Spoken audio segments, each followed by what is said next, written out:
Hey there guys, it's Rob and I'm back with another movie review of a movie that I really like, that everybody shits on and everybody makes fun of and spoofs, and it's the Blair Witch Project.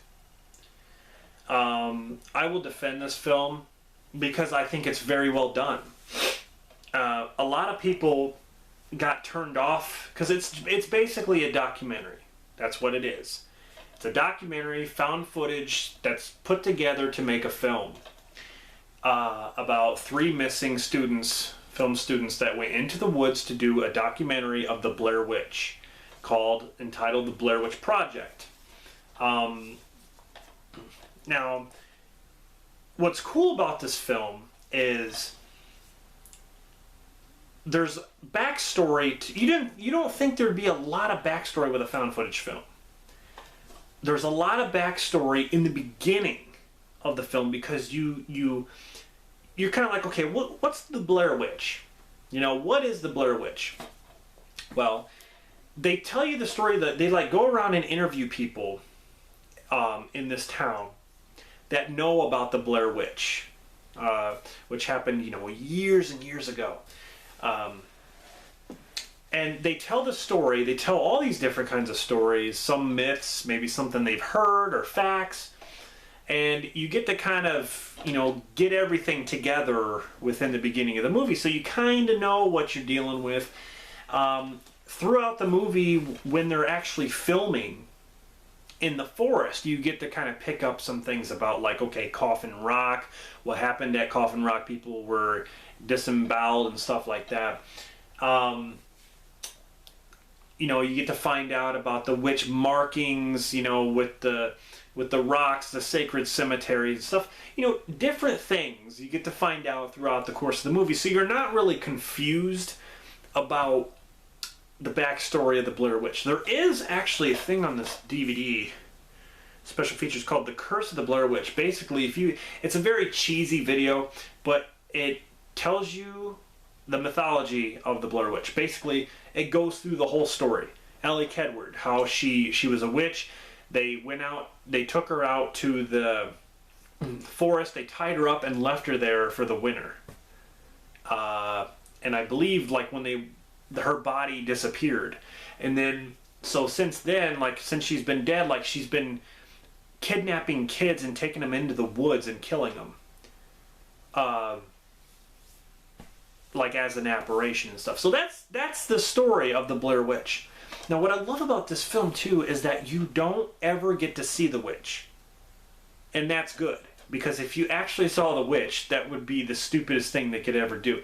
The movie tried to fuck with your mind about just about being hearing things. The movie tried to make you scared just from your surroundings, not visual, but always what do you hear? There's noises there, there's noises back there, you hear crying, you hear babies crying, you hear yelling, sticks popping and stuff like that. It's all about noise, it seems like, in this film. But anyway, these three students go into the woods. They're filming a documentary about the Blair Witch. They're working really hard on this because they got different cameras, they get supplies, they get tents and all that.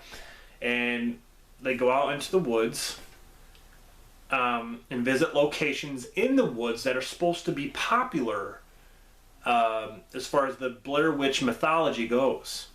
So they're at the sites.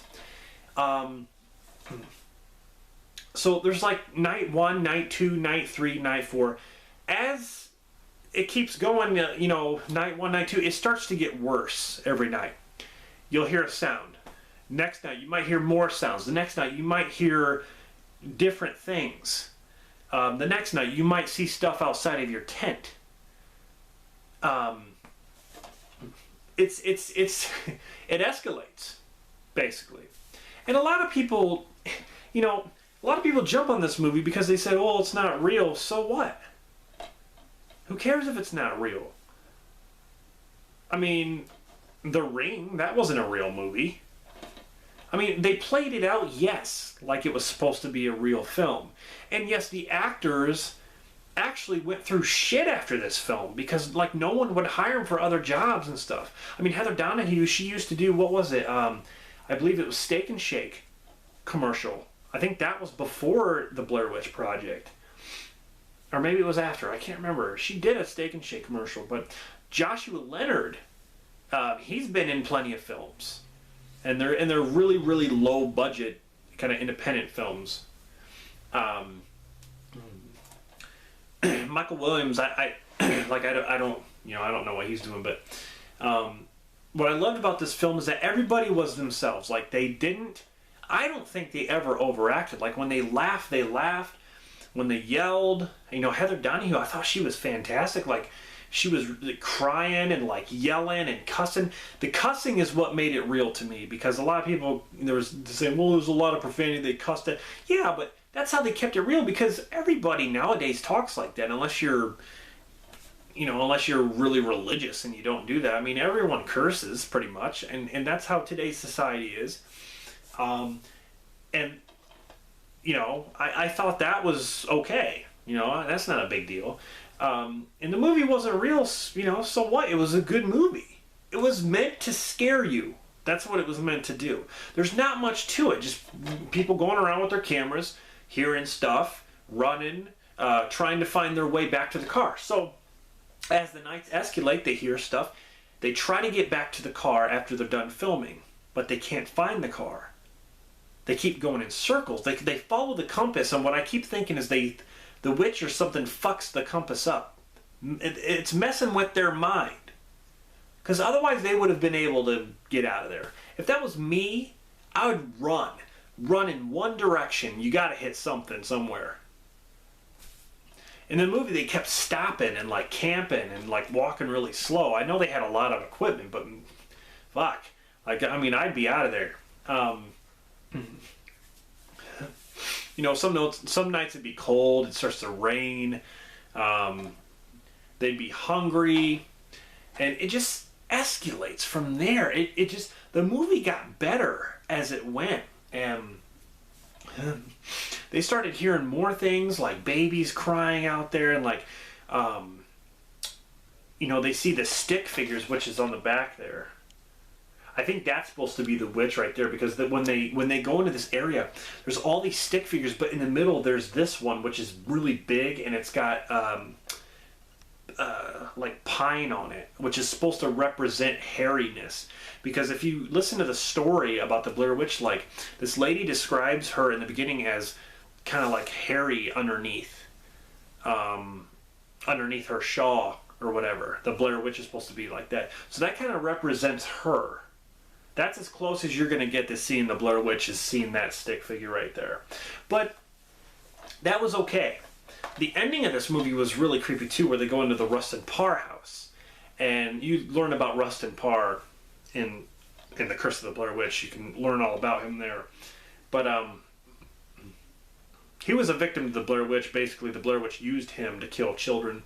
But that house was pretty creepy out in the middle of the woods. That was cool. So there's some really cool additions, like, they're trying to follow the map. They're trying to get along with each other, but then they start to fight and stuff, because, you get a lot of people together for that long and stuff, and you're kind of going crazy because you don't know what the hell's going on. It's kind of a fucked up situation if you think about it.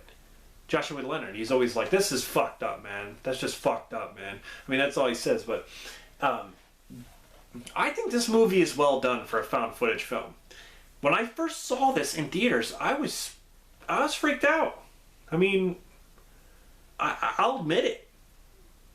What was it, 99? Yeah, 1999. I was freaked out, honestly. But I wasn't hurt. I wasn't butthurt when they announced that the movie wasn't real, when they proved it wasn't real. Like, so what? I enjoyed the movie for what it was, a movie. But I will defend this movie. A lot of people just give it shit because of that reason. Or if you just don't like found footage films, I understand. I understand that. If you don't like found footage films, not a lot of people do.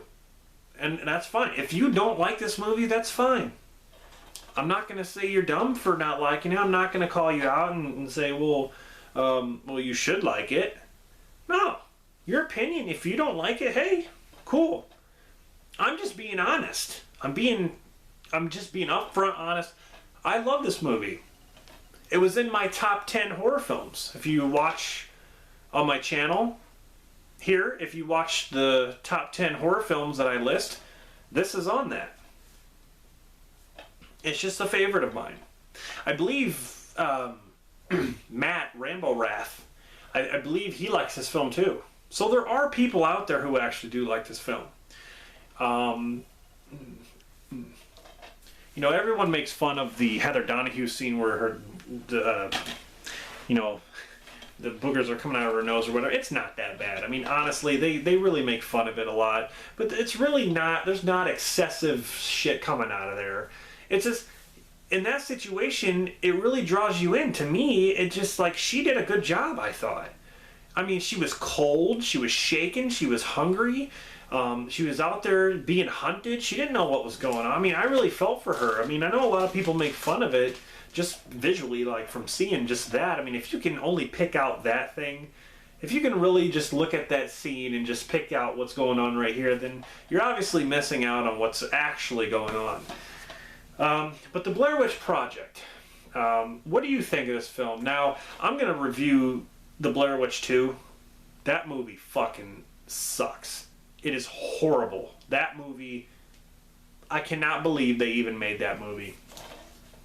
But the Blair Witch Project, to me, is just, it's a well done film. So, hope you're enjoying these reviews. You know, like I said, not all of them are rants. You will see some more rants because I got a ton of movies that I just want to fucking rant about because I can't stand to watch them. I cannot stand to sit there and watch this shit and then turn it off and think of, like, what is going on with these writers and directors? Like, why does Hollywood release this kind of bullshit? This generation of kids or whatever, they might think differently. You know, that's how and I'm going to review the RoboCop remake because I hated that movie. I didn't like it at all.